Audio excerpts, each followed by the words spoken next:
கிருஷ்ணகிரி அருகே பாலமுருகன் திருக்கோவிலில் ஆடி கிருத்திகை திருவிழாவை ஒட்டி மார்பில் உலக்கையால் மஞ்சள் இடித்து பிரசாதம் பக்தர்களுக்கு வழங்கும் விழா நடைபெற்றது. இந்த விழாவில் ஆயிரக்கணக்கான பக்தர்கள் அரோகரா கரகோஷத்துடன் கலந்து கொண்டு வழிபட்டனர்.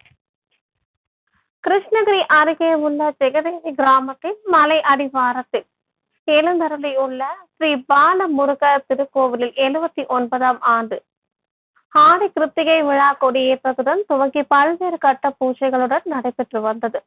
இவ்விழாவின் முக்கிய நிகழ்ச்சியான மார்பில் உரல் வைத்து உலக்கை கொண்டு மஞ்சள் இடிக்கும் விழா நடைபெற்றது. இந்த விழாவின் போது பரன்மேல் பக்தர்களை படுக்க வைத்து மார்பின் மீது உரல் வைத்து உலக்கை கொண்டு மஞ்சள் இடிக்கப்பட்டது. பின்னர் இடிக்கப்பட்ட மஞ்சளை பக்தர்களுக்கு பிரசாதமாக வழங்கினர். இதனைத் தொடர்ந்து 40 அடி உயரத்தில் பக்தர்கள் முதுகில் அலகு குத்தி கொண்டு அந்தரத்தில் பறந்தபடி ஸ்ரீ பாலகுமாரனுக்கு மாலை அணிவித்து கற்பூர தீபாராதனை செய்தனர். அப்போது பக்தர்கள் முருகனுக்கும் கந்தனுக்கும் அரோகரா என பக்தி பரவசத்துடன் முழக்கமிட்டு முருகனை வழிபட்டனர். இந்த ஆடி கிருத்திகை விழாவில் தமிழகம் மட்டுமின்றி ஆந்திரா, கர்நாடகா உள்ளிட்ட மாநிலங்களைச் சேர்ந்த ஆயிரக்கணக்கான பக்தர்கள் கலந்து கொண்டு பாலமுருகனை தரிசனம் செய்து வழிபட்டனர்.